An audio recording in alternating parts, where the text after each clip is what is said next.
Today is the 16th Sunday of Ordinary Time, Cycle C. In a desert culture, hospitality is very important.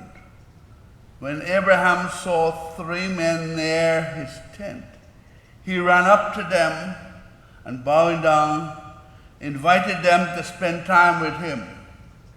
He washed their feet and invited them to have a little food. However, this little food was more than just a little food. However, he instructed his wife Sarah to take 3 measures of flour, the equivalent of an ephah, which is 35 liters, and make bread.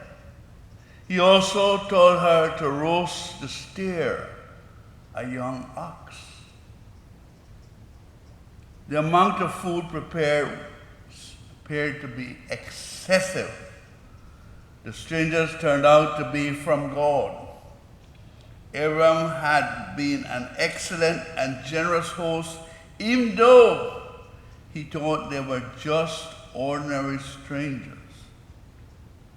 The lesson for us is to be kind and generous to everyone, especially the stranger, who could be God, one of his messengers, or someone important. The messengers were from God, who later told Abraham that he would have a son with Sarah. In the Gospel, Jesus and his disciples visit the home of Martha and Mary, and also Lazarus, their brother. Martha is aware of what is expected of her as the hostess in a desert culture. She probably wanted to cook everything she had in the house. It was a great honor to have Jesus as her guest.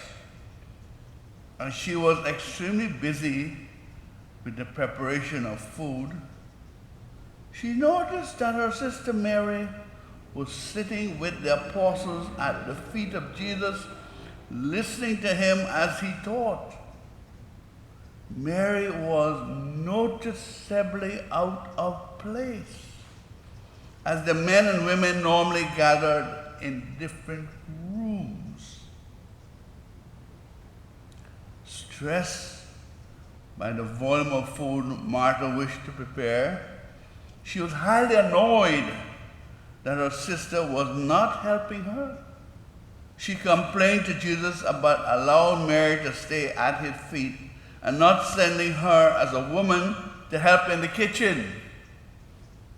In fact, she was not asking Jesus to send Mary. She was telling him to do so. I believe that Martha was also a bit jealous that Mary was able to listen to Jesus' teachings.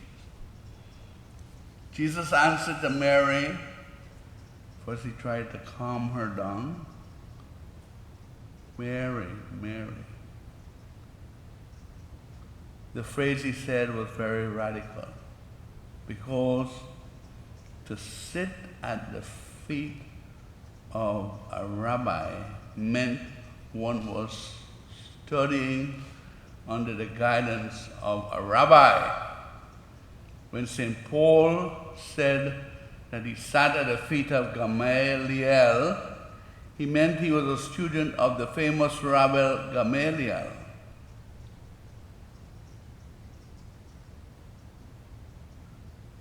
Jesus endorsed Mary's unconventional action of studying theology with the men, and then he said,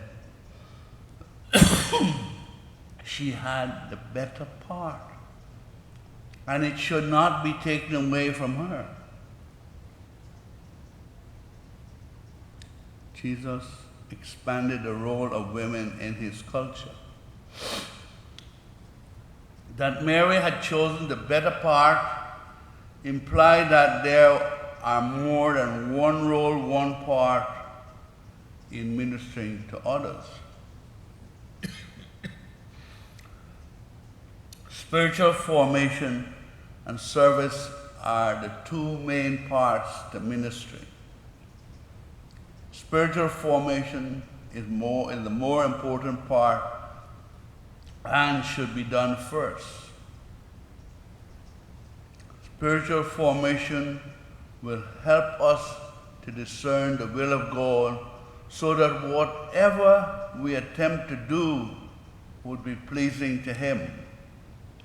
Service without spiritual formation can lead to inflated egos among those performing the service. Our desire to be popular or famous can cause us to lose our humility and become arrogant.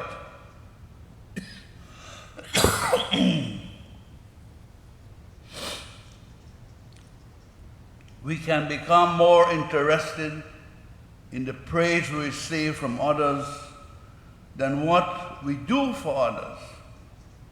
A good test for our humility is our expectation of praise and thanks. How do we react when no one thanks us, not even the recipient of our efforts? Service is supposed to be rendered without the expectation of reward or thanks. Without spiritual formation, we may give misguided help or advice. Those who do not understand the sanctity of life may suggest an abortion as an option to a young girl without understanding the grave sin and psychological harm associated with this procedure. The solemnity of marriage should be respected, and every effort should be made to save, repair the union. However, where there is constant abuse or infidelity, we should not advise someone to stay in an abusive or unfaithful relationship. The vow, the promise by an abusive or unfaithful spouse to love and to honor his or her spouse at the time of the ceremony was not valid, and therefore the marriage can be annulled. The technical term for the invalidity of the vow is simulation. The person is going through the motion but is incapable of fulfilling that obligation. There are instances where the abuser will cry and apologize profoundly, but without psychological help, he or she will constantly repeat the abusive behavior. There is a saying that the road to hell is paved with good intentions. Good intentions are not sufficient. One must have spiritual formation and a profound knowledge of one's faith when guiding others. Spiritual formation should always precede action. Mary had the better part.